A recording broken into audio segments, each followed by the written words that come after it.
नमस्कार दोस्तों, career classes के इस ऑफिशियल चैनल पर आप सभी का स्वागत है। दोस्तों, आज दिनांक है 19 नवंबर 2022 और आज हम आज के करंट अफेयर के मोस्ट इम्पोर्टेंट क्वेश्चनों के बारे में डिस्कस करेंगे। मोस्ट इम्पोर्टेंट जो समसामयिकी प्रश्न है उनके बारे में जानेंगे।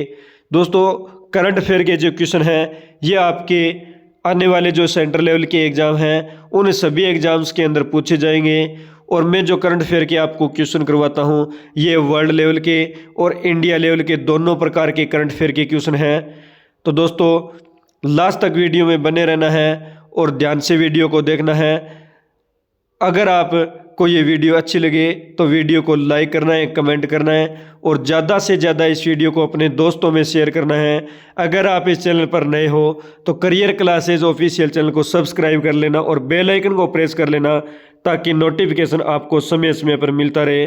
दोस्तों, अगर आपको करंट अफेयर की PDF चाहिए तो नीचे डिस्क्रिप्शन के अंदर टेलीग्राम लिंक दिया गया है। टेलीग्राम चैनल को ज्वाइन कीजिए, आपको सभी PDF एक साथ टेलीग्राम चैनल पर मिल जाएगी। तो दोस्तों, आज के करंट अफेयर क्वेश्चनों की शुरुआत करते हैं आज के मोटिवेशनल कोड के साथ। तो मोटिवेशनल कोड है, बिना मेहनत के कुछ नहीं मिलता, बिना मेहनत के कुछ नहीं मिलता। दोस्तों, कुदरत चिड़िया को खाना जरूर देता है लेकिन घोंसले में नहीं। यानी बिना मेहनत के किसी को कुछ नहीं मिलता, बिना मेहनत के किसी को कुछ नहीं मिलता। जो है हमें सफलता प्राप्त करने के लिए, हमें जॉब लगने के लिए हमें मेहनत करनी होगी। दिन रात मेहनत करेंगे तो हम सफल अवश्य होंगे, क्योंकि भगवान जो है, कुदरत जो है, चिड़िया को खाना देता है लेकिन उसे घोंसले में नहीं देता। अगर चिड़िया भी मेहनत नहीं करेगी तो उसको भी खाना नहीं मिलेगा। जिस तरह चिड़िया अपने पेट को पालने के लिए, अपने बच्चों को पालने के लिए जो है मेहनत करती है, घोंसले से बाहर रहती है, उसी प्रकार हमें भी बहुत ज़्यादा मेहनत करने की आवश्यकता है। अगर हम मेहनत करेंगे तो अवश्य ही हमें सफलता मिलेगी। तो दोस्तों, ये है मोटिवेशनल कोड। तो अब शुरू करते हैं आज के करंट अफेयर के मोस्ट क्वेश्चन। तो फर्स्ट क्वेश्चन है, हाल ही में राष्ट्रीय मिर्गी दिवस कब मनाया गया है? हाल ही में राष्ट्रीय मिर्गी दिवस कब मनाया गया? तो राष्ट्रीय जो मिर्गी दिवस है ये 17 नवंबर को मनाया गया है। हाल ही में राष्ट्रीय मिर्गी दिवस 17 नवंबर को मनाया गया है।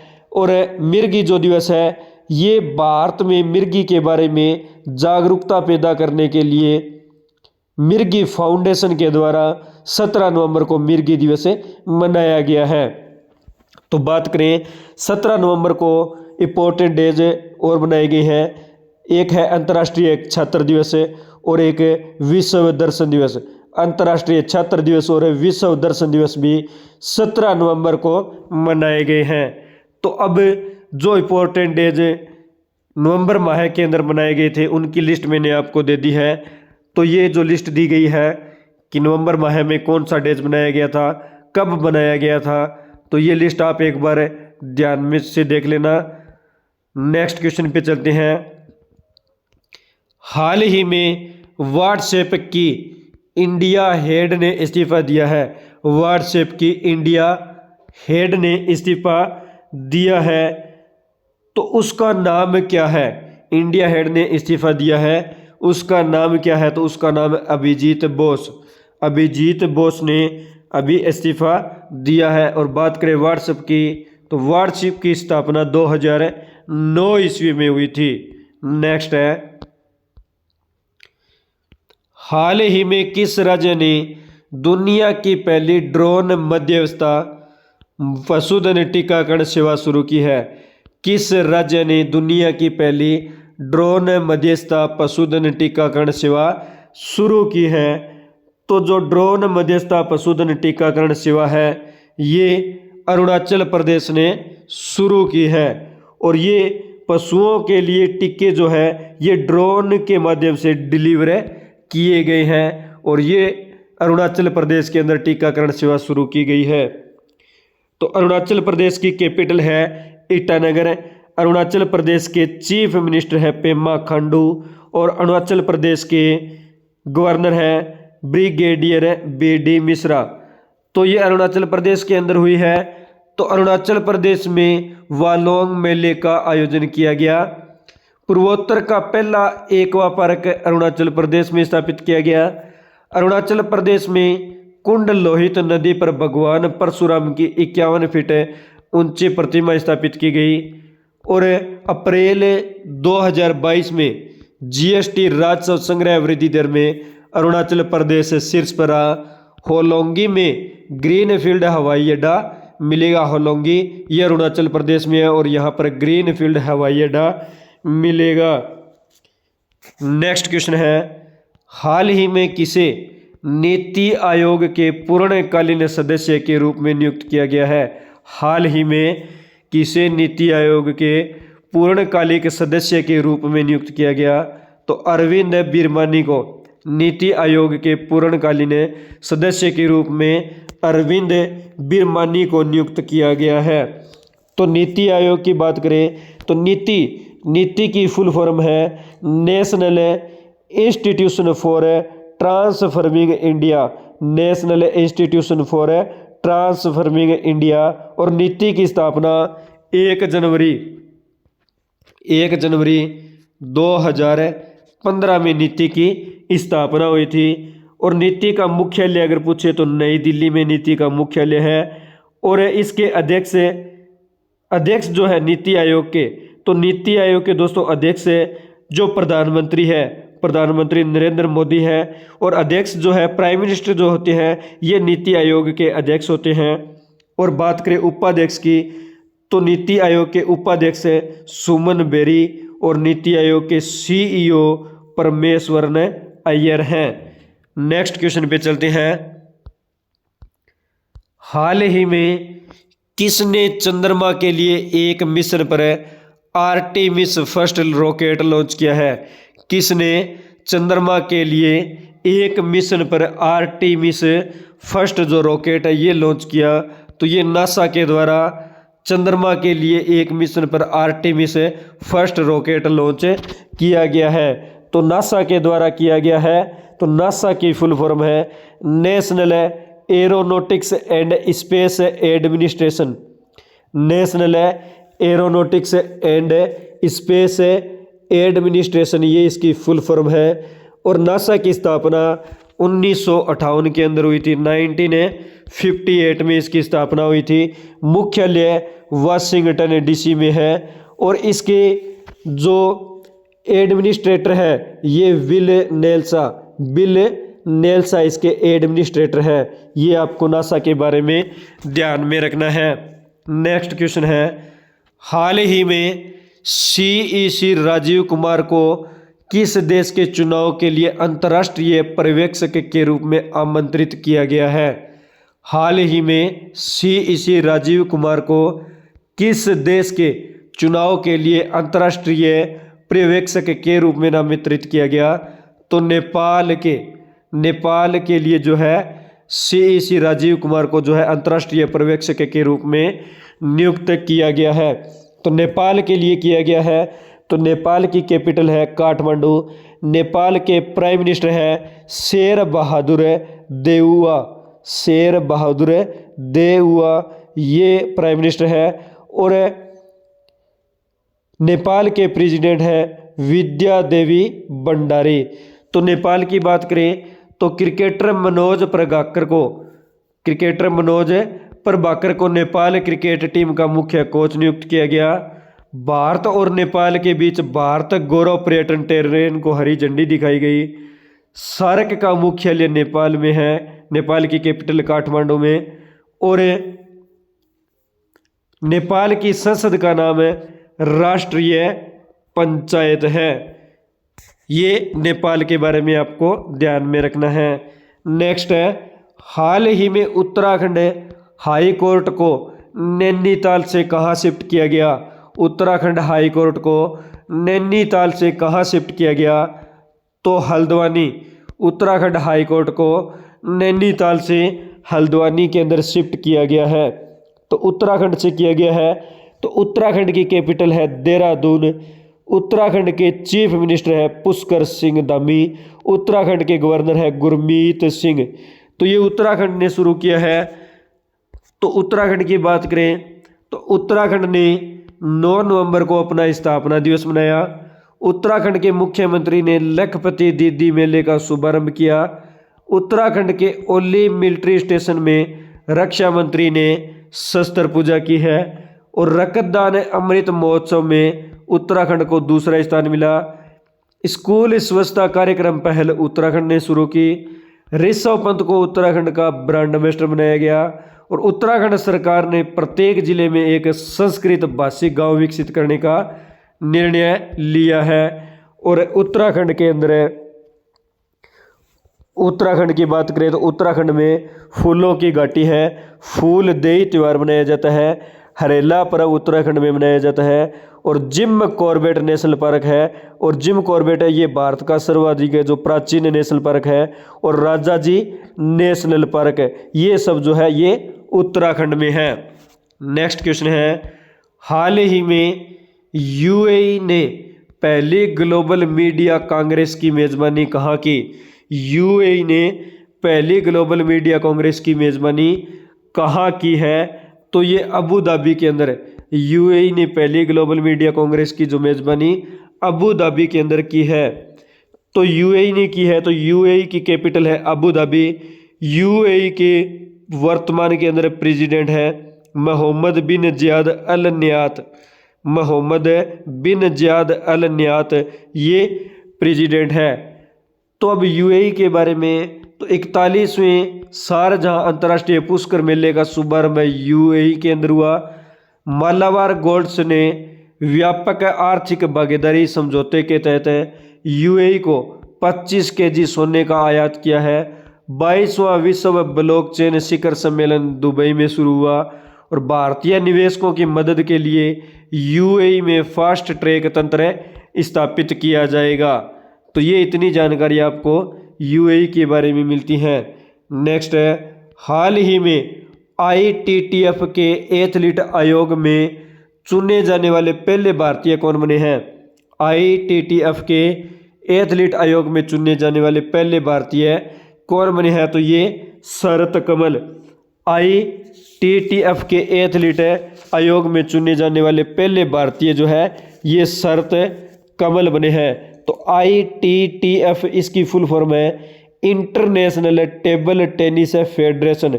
इंटरनेशनल टेबल टेनिस फेडरेशन है। और आईटीटीएफ की अगर स्थापना की बात करें तो 1926 में इसकी स्थापना हुई थी। 1926 में स्थापना। और इसका मुख्यालय लुसाने स्विट्जरलैंड के अंदर है। लुसाने स्विट्जरलैंड के अंदर है। और इसके सीईओ जो है ये स्टीव टेंसन जो है ये इसके सीईओ है। और मुख्यालय इसका लुसाने स्विट्जरलैंड के अंदर है। और स्थापना 1926 में हुई थी। नेक्स्ट है, हाल ही में 3 दिवसीय अंतर्राष्ट्रीय पर्यटन मार्ट कहाँ शुरू हुआ है? 3 दिवसीय अंतर्राष्ट्रीय पर्यटन मार्ट कहाँ शुरू हुआ है? तो ये आइजोल के अंदर। आइजोल मिजोरम की कैपिटल है। और आइजोल के अंदर 3 दिवसीय अंतर्राष्ट्रीय पर्यटन मार्ट शुरू हुआ है। तो आइजोल के अंदर हुआ है। और आइजोल मिजोरम की कैपिटल है। और मिजोरम की बात करें तो मिजोरम के प्राइम मिनिस्टर है जोरामथंगा। और मिजोरम के चीफ मिनिस्टर है जोरामथंगा। और मिजोरम के गवर्नर है के हरि बाबू। नेक्स्ट क्वेश्चन है, हाल ही में किस राज्य के मुख्यमंत्री ने बाजरा मिशन की शुरुआत की है? किस राज्य के मुख्यमंत्री ने बाजरा मिशन की शुरुआत की? तो असम राज्य के मुख्यमंत्री हेमंत विश्व शर्मा ने बाजरा मिशन की शुरुआत की है। तो असम ने की है। तो असम के कैपिटल है दिसपुर। असम के चीफ मिनिस्टर हेमंत विश्व शर्मा। और असम के गवर्नर है जगदीश मुखी। तो ट्रीज बियॉन्ड फॉरेस्ट कार्यक्रम असम में शुरू हुआ। कट्टी बिहू त्यौहार असम में मनाया गया। गृह मंत्री अमित शाह ने असम में पुलिस अधीक्षकों के सम्मेलन का जो है उद्घाटन किया है। असम राज्य सरकार ने विद्यारथ स्कूल ऑन व्हील्स परियोजना शुरू की है। और पवन कुमार बोर ठाकुर असम के मुख्य सचिव नियुक्त हुए हैं। असम के मुख्यमंत्री ने 1000 मॉडल आंगनवाड़ी केंद्रों का शुभारंभ किया। दूसरा वार्षिक अंतर्राष्ट्रीय रेंजर पुरस्कार 2022 औरंग नेशनल पार्क को मिला है। और असम के अंदर काजीरंगा नेशनल पार्क है, मानस नेशनल पार्क है, डिब्रू सेखोवा नेशनल पार्क है, रायमोना नेशनल पार्क और देहिंग पटकई नेशनल पार्क है। तो ये इतनी जानकारी आपको असम राज्य के बारे में मिलती है। नेक्स्ट क्वेश्चन है, हाल ही में कच्चे इस्पात का दूसरा सबसे बड़ा उत्पादक देश कौन सा बना है? कच्चे इस्पात का दूसरा सबसे बड़ा उत्पादक देश कौन सा बना है? तो भारत, अपना देश इंडिया जो है ये कच्चे इस्पात का दूसरा सबसे बड़ा उत्पादक देश बना है। तो दूसरा भारत बना है। अगर पहला पूछे तो पहला बड़ा उत्पादक देश जो है ये चीन बना है। पहला बड़ा उत्पादक देश चीन है और कच्चे इस्पात का दूसरा सबसे बड़ा उत्पादक देश है भारत बना है। नेक्स्ट है, हाल ही में किस कंपनी ने संध्या देवनाथन को भारत में कंट्री हेड के रूप में नियुक्त किया है? किस कंपनी ने संध्या देवनाथन को भारत में कंट्री हेड के रूप में नियुक्त किया? तो मेटा जो कंपनी है, मेटा कंपनी ने संध्या देवनाथन को भारत में कंट्री हेड के रूप में नियुक्त किया है। नेक्स्ट क्वेश्चन है, हाल ही में किस राज्य के मुख्यमंत्री ने 6 हाईटेक शहरों की घोषणा की है? किस राज्य में मुख्यमंत्री ने 6 हाईटेक शहरों की घोषणा की? तो 6 हाईटेक शहरों की जो घोषणा है ये कर्नाटक के अंदर की गई है। 6 हाईटेक शहरों की घोषणा कर्नाटक में की गई है। तो कर्नाटक की बात करें, कर्नाटक की कैपिटल है बेंगलुरु। कर्नाटक के चीफ मिनिस्टर है वसवराज बोम्मई और कर्नाटक के गवर्नर है थावरचंद गहलोत। तो कर्नाटक के अंदर की गई है। तो जो 6 हाईटेक शहर है ये कहाँ कहाँ पर है? तो हुबली, धारवाड़, मैसूर और बेंगलोर। हुबली, धारवाड़, मैसूर और बेंगलुरु के आसपास जो है ये 6 हाईटेक शहरों की घोषणा मुख्यमंत्री के द्वारा की गई है। तो अब कर्नाटक की बात करें तो बेंगलुरु टेक शिखर सम्मेलन का उद्घाटन प्रधानमंत्री नरेंद्र मोदी ने किया। दक्षिण भारत की पहली वंदे भारत एक्सप्रेस को बेंगलुरु में हरी झंडी दिखाई गई है। प्रधानमंत्री मोदी ने बेंगलुरु में केम्पेगौड़ा की 108 फीट ऊंची प्रतिमा का अनावरण किया। कर्नाटक सरकार ने स्कूली छात्रों के लिए प्रतिदिन 10 मिनट का योग अनिवार्य किया है। और बेंगलुरु की नम्मा मेट्रो रेलवे ये व्हाट्सएप पर QR टिकट सेवा शुरू की है। और बेंगलुरु की बात करें तो बेंगलुरु यानी कर्नाटक के अंदर बांदीपुर नेशनल पार्क है, हंसी, नगर हॉल, बन्नरकट्टा और कुद्रेमुखा ये सब नेशनल पार्क है कर्नाटक राज्य में स्थित है। नेक्स्ट क्वेश्चन है, हाल ही में पूर्वोत्तर ओलंपिक खेलों के दूसरे संस्करण का समापन कहाँ हुआ है? पूर्वोत्तर ओलंपिक खेलों के दूसरे संस्करण का समापन कहाँ पर हुआ है? तो शिलोंग, मेघालय की कैपिटल है शिलोंग। और शिलोंग के अंदर पूर्वोत्तर ओलंपिक खेलों के दूसरे संस्करण का समापन हुआ है। और बात करें तो ये शिलोंग के अंदर हुआ है। तो मेघालय की कैपिटल है शिलोंग। मेघालय के चीफ मिनिस्टर है कोनराड संगमा और मेघालय के गवर्नर है ब्रिगेडियर BD मिश्रा। तो वांगला महोत्सव मेघालय में शुरू हुआ। मेघालय के मुख्यमंत्री ने नागरिक जुड़ाव और संचार कार्यक्रम शुरू किया। मेघालय में स्थित मोम लुहे गुफा को पहली भारतीय भूविरासत साइट के रूप में मान्यता मिली है। और मेगा कथक महोत्सव 2022 मेघालय में शुरू हुआ है। और मेघालय ने पहली बार मानसिक स्वास्थ्य और सामाजिक देखभाल नीति की घोषणा की है। तो ये इतनी जानकारी आपको मेघालय के बारे में मिलती है। तो दोस्तों आज हमने आज के करंट अफेयर के मोस्ट इंपॉर्टेंट क्वेश्चनों के बारे में डिस्कस किया। दोस्तों अगर आपको ये वीडियो अच्छी लगे तो वीडियो को लाइक करना, कमेंट करना और ज़्यादा से ज़्यादा इस वीडियो को अपने दोस्तों में शेयर करना। अगर आप इस चैनल पर नए हो तो इस करियर क्लासेज ऑफिशियल चैनल को सब्सक्राइब करना और बेल आइकन को प्रेस करना ताकि नोटिफिकेशन आपको समय समय पर मिलता रहे। मिलते हैं नेक्स्ट वीडियो में। धन्यवाद दोस्तों। जय हिंद, जय भारत।